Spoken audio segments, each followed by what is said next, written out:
iPhone 8 Plus versus Samsung Galaxy Note 8 speed test. That video is coming up right now. Let's go.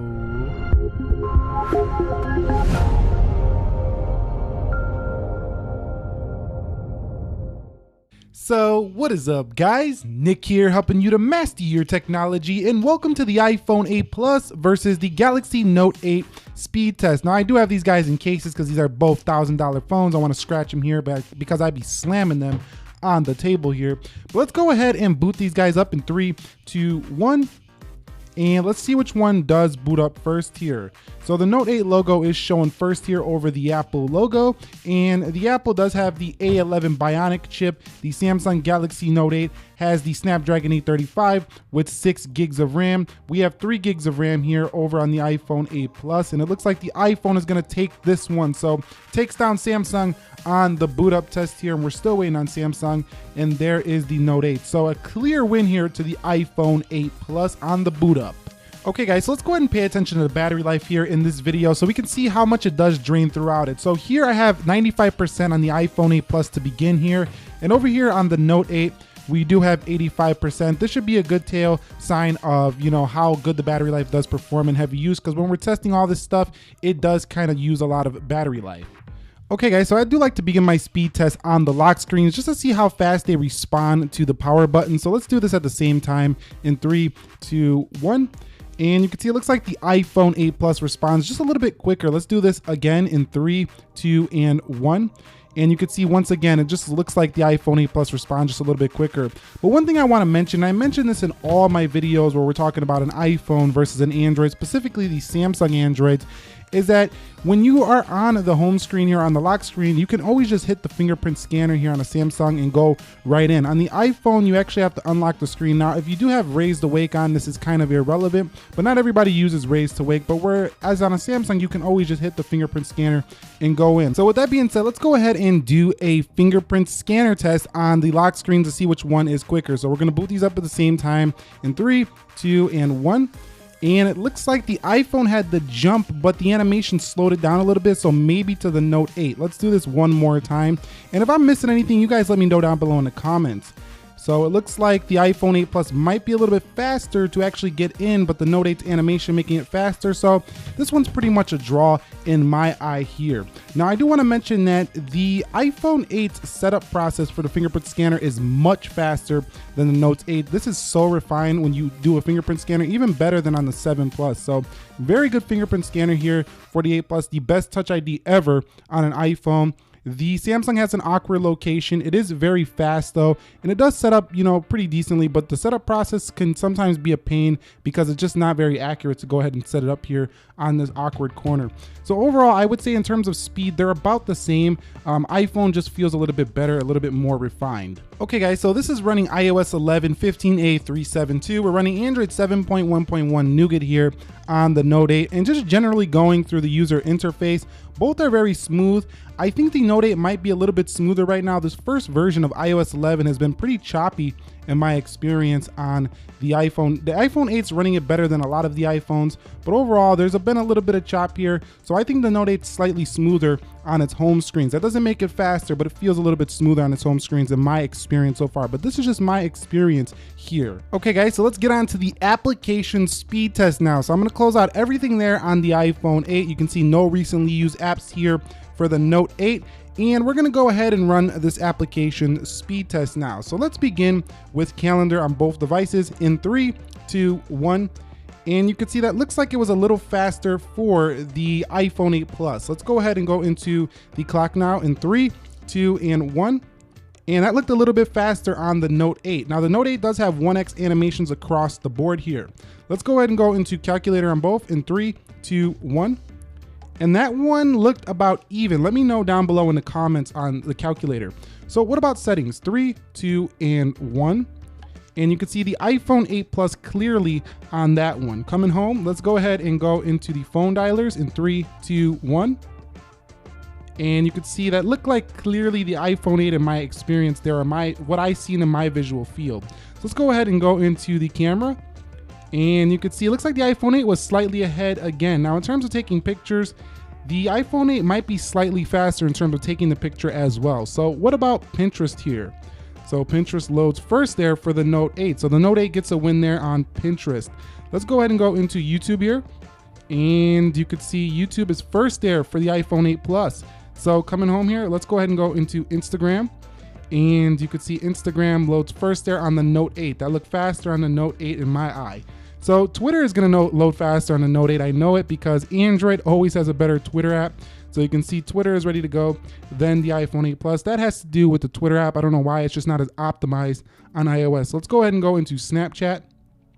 And you can see Snapchat is actually faster on the Note 8, but we all know it's a better running application on the iPhone 8 Plus. So they're kind of trading blows here in terms of speed. Overall, I think the 8 Plus might be a little bit faster though. So here's where I think the iPhone 8 Plus is gonna destroy the Note 8, and that's in gaming. So let's go ahead and go into Jetpack Joyride.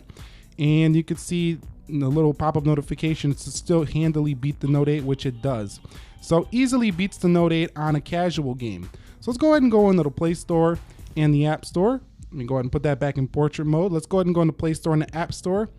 And you can see the App Store was actually ahead here. That's kind of surprising because Play Store usually in my testing always loads first over the App Store. I'm gonna do that one again here, Play Store, App Store. And yeah, the App Store was first there. So they've improved the App Store quite a bit. Definitely a nicer look as well. So what about Amazon Shopping?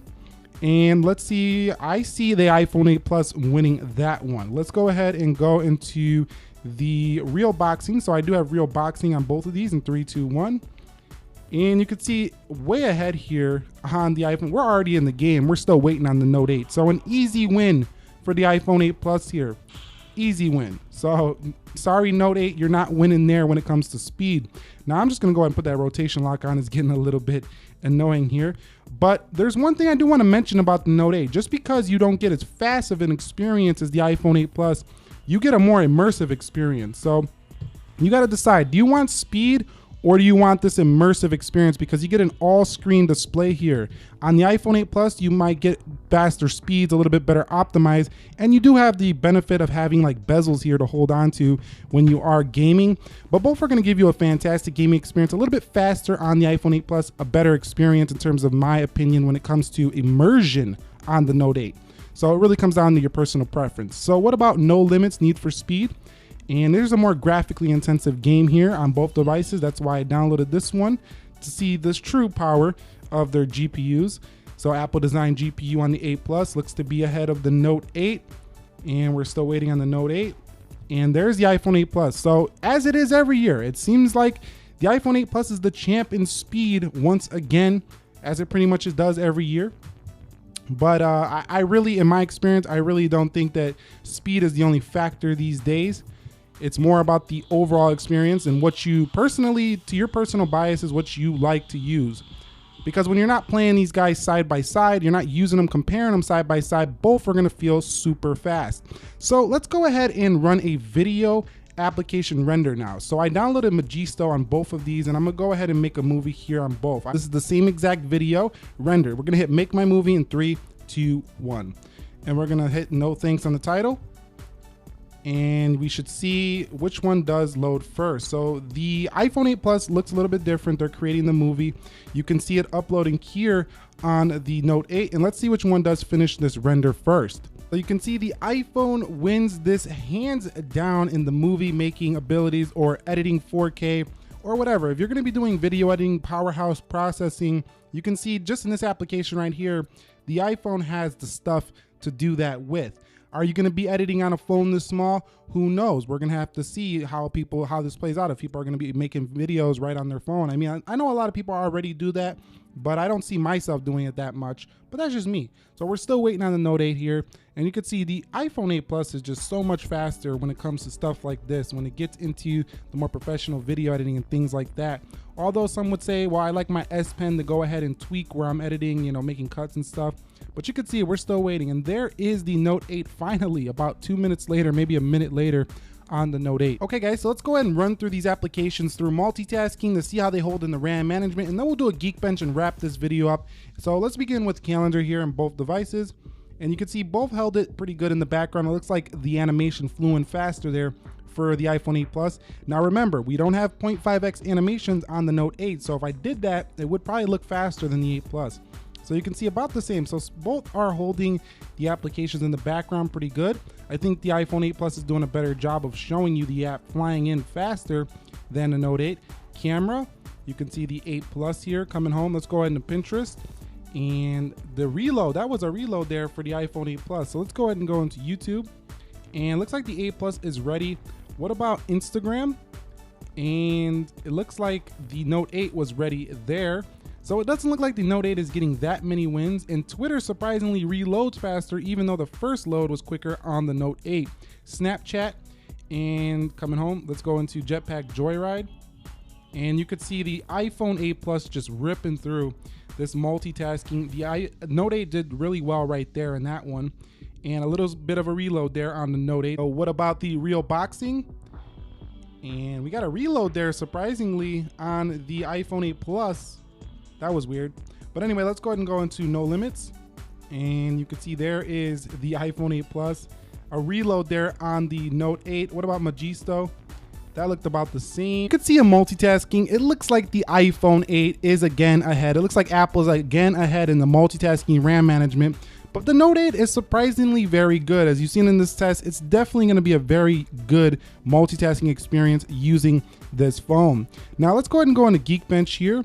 And let's go to CPU benchmark on both and run this benchmark. I will be back when they are done. I expect the iPhone 8 Plus to crush it, but we're gonna have to see here. Okay, so the final Geekbench scores are in. You can see a 4260 here on the iPhone 8 Plus, 9795 on the multi-core, just crushing the Note 8 there with an 1869 and a 6079 on the multi-core there. Now, I don't know why, but the iPhone 8 Plus just got super dim, and I just went to display accommodations and it's not seeming to get brighter. So I don't know what's going on. I might have a defect here on my device, or maybe it's just a feature I haven't been aware of yet. But anyway, I just wanted to mention here that the iPhone 8 Plus technically and in the real world is quicker than the Note 8. It feels quicker. It's a little bit faster. But that's not what you're buying a Note 8 for, so keep that in mind. You're not buying a Note 8 just to have the fastest phone in the world. The Note 8 has the S Pen, which makes it a game changer for smartphones if you're into the S Pen. It's a niche thing. Some people don't care. I care. Some people don't care though. But the iPhone 8 Plus gives you a fantastic rear camera, glass back, wireless charging, but you don't get fast wireless charging. It's just wireless charging here. So these are pretty close phones. It comes down to what you want. Both are around the same price. If you go to 256 gig here, you get Samsung's phone, you get the 256 gig micro SD card with their package deal, or you get a 360 gear camera. So you're getting a better deal here on the Note 8, hands down, when it comes to paying for these phones here. And during my testing here, the battery life went from 95% to 88% here on the iPhone 8 Plus. That's going to give you a 7% decrease here in this video. Went from 85 to 80 here on the Note 8, so a 5% decrease. So it looks like battery might be better on the Galaxy Note 8 in my experience in this video so far. Anyway, that's it here between the iPhone 8 Plus and the Samsung Galaxy Note 8 here. If you guys found this video enjoyable, helpful, go ahead and click the like button for me. Share it with a friend who might be deciding between one of these two phones. And if you're new here, consider subscribing. Nick here, helping you to master your technology. Be sure to be well, and peace.